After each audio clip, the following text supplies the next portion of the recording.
Eh bien, bonjour les spotters et bienvenue dans notre live hebdomadaire de 15 heures. Et aujourd'hui, je voulais vous parler d'une ville de Charente qui s'appelle Cognac. Et oui, tout le monde connaît le Cognac pour le petit Dijon après un petit repas un peu lourd, qui est toujours un truc agréable et bien français. Eh bien, vous savez quoi? Cognac est une ville vraiment pour moi exemplaire et on avance sur l'aspect numérique. Et là, à mon avis, on l'attend pas du tout. Parce que, en fait, Cognac s'est posé la question, alors particulièrement, j'imagine, en ces temps justement de crise, de Covid et tout ce qui est un peu difficile, de comment redonner vie au centre-ville, et en particulier le centre-ville de Cognac, que d'ailleurs je vous invite à découvrir parce que c'est vraiment une ville charmante, très très très jolie. Et qu'est-ce qu'ils ont fait pour ça? Eh bien, vous allez être surpris, ils ont fait une application mobile. Une application mobile pour faire quoi? Du click and collect, donc une application de e-commerce. Et tout ça pourquoi?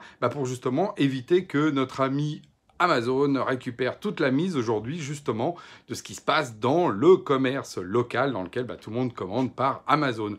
Alors là, vous me direz, je vois tout de suite ceux qui disent mais n'importe quoi, une ville qui fait une application d'e-commerce. Alors là, vraiment, on aura tout vu. Je ne sais pas quel est ce maire. D'ailleurs, c'est donc la maire adjointe qui s'appelle Danielle Jourzac de Cognac. Et donc, moi, je la félicite. Et je vais vous expliquer pourquoi.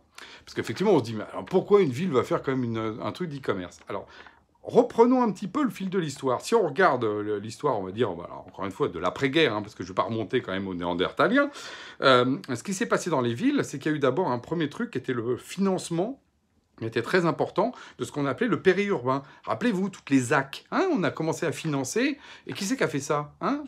C'est les communes. Les communes ont payé, ont pris des terrains sur lesquels ils ont installé à un moment donné, je sais pas moi, des magasins ou des centres dans lesquels il y avait justement des ateliers. Ils ont installé le fait qu'ils amenaient l'eau, l'électricité, ce qu'on appelle viabiliser, des terrains qui étaient un petit peu éloignés en périphérie urbaine. Et ça a permis justement de redynamiser des villes. Pourquoi? Parce que, rappelez-vous, dans les années 70, on avait arrêté les nationales. Et oui, les jeunes, vous ne connaissez pas ça. Mais avant, les nationales passaient dans les villes. Et un jour, les nationales ont arrêté de passer dans les villes. Et donc, les gens ne s'arrêtaient plus dans les villes. Et donc, ça posait un problème, tout simplement, de circulation du commerce.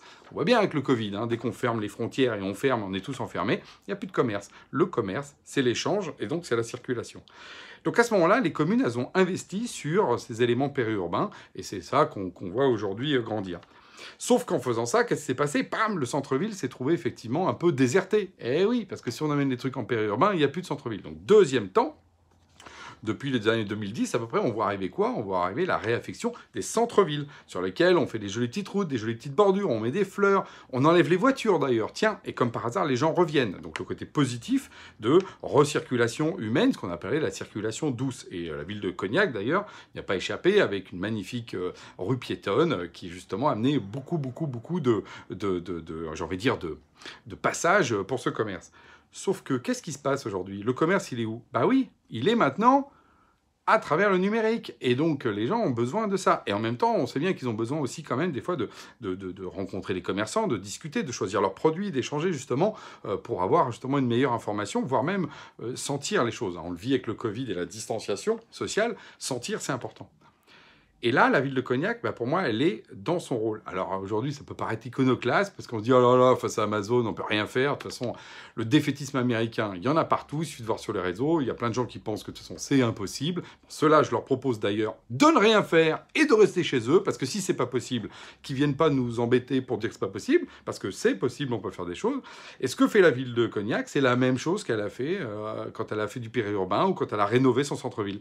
Elle rénove le lien avec les commerçants à travers le numérique. Et donc, elle va fournir justement une application pour faire du click and collect sur les commerçants qui voudront bien ça. C'est vraiment quelque chose de très intéressant parce que ça prouve que le collectif, le politique, il est là. Et plutôt que ce politique et ce commun, on le donne justement aux fameux GAFAM. Là, c'est Amazon, par exemple, dans le cas du e-commerce, qui est vraiment le grand dominant. En fait, on reconstitue des collectifs locaux, là, à l'échelle d'une ville, parce que finalement, on achète beaucoup de choses à l'échelle d'une ville. Moi, j'achète, par exemple, on est à Montreuil, j'habite à Montreuil, mais j'achète pratiquement tout à Montreuil. Pourquoi j'irais acheter ailleurs? Donc oui, je peux faire du click and collect à Montreuil. J'ai pas besoin d'aller faire du click and collect mondial. Alors, il y a des objets pour lesquels ça peut être utile, mais pas pour tout. Donc, oui, aujourd'hui, ce qui est important, à mon avis, pour les villes, pour justement les maires là, qui vont être élus, hein, ceux qui au deuxième tour, là, le 28 juin, puis ceux qui ont déjà été élus et qui ont déjà la charte tricolore qui est partie, c'est de réfléchir en termes d'urbanisation, le lien avec le numérique. Comme le fait Cognac, comme le fait, je le dis, Daniel Jourzac, que je félicite, de penser que le lien du consommateur à travers le numérique se fait dans le numérique vers le physique. Donc le fameux figital, un terme que j'ai du mal à dire, figital. Donc du physique et du digital. Et si on arrive à faire ça, je peux vous dire, moi, que justement les politiques peuvent reconquérir ce terrain-là, reconquérir justement le lien qu'on a, et je trouve que c'est formidable d'imaginer les choses comme ça. Donc encore bravo à la ville de Cognac, qui est exemplaire. Et moi, vous savez quoi ? Je vais m'empresser de les féliciter en me servant une petite dose, allez, une petite dose de cognac ce soir pour fêter ça et pour fêter ce live sur cette ville fort charmante par ailleurs. Et sur ce, je vous donne rendez-vous à la semaine prochaine.